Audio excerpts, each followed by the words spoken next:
1995 में अमेरिका से जब मेरी पीएचडी ख़त्म हुई तो मैं सब अपने यूनिवर्सिटी प्रोफेसर से, जॉर्ज वाशिंगटन यूनिवर्सिटी के प्रोफेसर से वन बाय वन मिलने गया।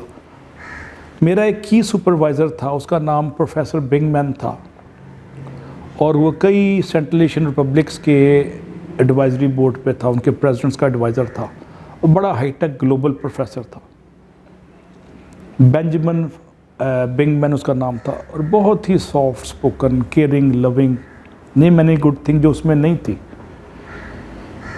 जाते हुए उसने मुझे अपना ईमेल दिया कि ये मेरा ईमेल है, मुझे राब्ता रखना, आई एम अवेलेबल। जब मैं दरवाजे से बाहर निकल रहा था उसने मुझे कहा वो ईमेल का कागज़ मुझे दे दो। मैंने उसको कागज़ वापस किया, उसने उसको फाड़ दिया और एक ईमेल और लिख दिया।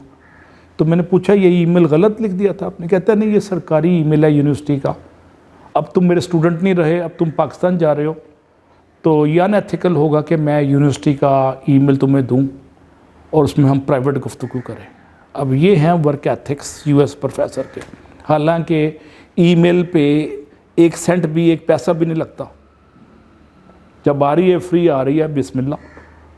लेकिन उसने मुझे अपनी प्राइवेट ईमेल दी। उसने कहा आइंदा तुम मुझे इस ईमेल पर रब्ता रखना, आज के बाद सरकारी ईमेल पे ना भेजना, क्योंकि आज से हमारा सरकारी रिश्ता ख़त्म हो गया और प्राइवेट कैपेसिटी पे एज ए फ्रेंड हम मिलते रहेंगे। ये तो मैंने आपको इसलिए दिया, वाक़या सुना रहा हूँ कि मैं अपने आप को देखता हूँ तो शायद मैं यूनिवर्सिटी के पेपर को भी अपने ज़ाती ख़तों के लिए इस्तेमाल कर रहा हूँ।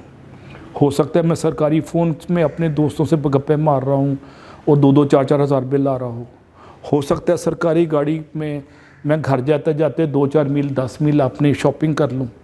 तो प्रोफेशनल एथिक्स में जो बंदे बारीकियों में जाते हैं और सेंस के हिसाब से दफ्तर के वसाइल का इस्तेमाल नहीं करते, अल्लाह ताला उन पे बरकत बढ़ाता है और इदारे के बॉसेस भी उनको पॉजिटिव रजिस्टर करते हैं और उनकी नेकनामी में इजाफा होता है।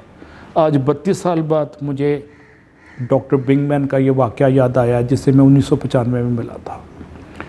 तो मैं कोशिश करता हूँ कि अपनी ज़िंदगी में ये चीज़ें लाने की कोशिश करूँ, अपने ग्रेजुएट स्टूडेंट्स को भी बताऊँ और आपको भी जब मौका मिले आप बड़ा एहतियात करें।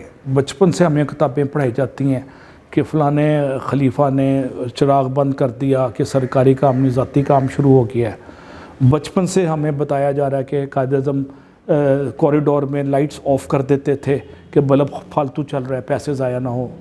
हम सब ने वाक़या सुना है कि पहली कैबिनेट मीटिंग में कायद-ए-आज़म ने कहा था कि सब वज़ीर घर से चाय पी के आएँ। 5 पैसे की प्याली होती थी जो आज 50 रुपए की है 1947 में, ताकि सरकार का पैसा ज़ाया ना हो। ये care and concern for the societal और स्टेट रिसोर्सेज को अगर आप रखते हैं मलूज़ ख़ातिर, तो यकीनन मैं बड़े वसूख से कहूँगा कि अल्लाह ताला की बरकत आप पे साया फगन होगी, कामरानियाँ और शादमानियाँ कहीं और से आपको पे बैक करेंगी। वरना परमिशन ज़रूर लें बिग बॉस से। परमिशन के बाद उसमें एथिक्स का कंप्रोमाइज़ होने का इम्कानात कम से कम तर हो जाते हैं अगर परमिशन मिल जाए तो। कितनी देर का?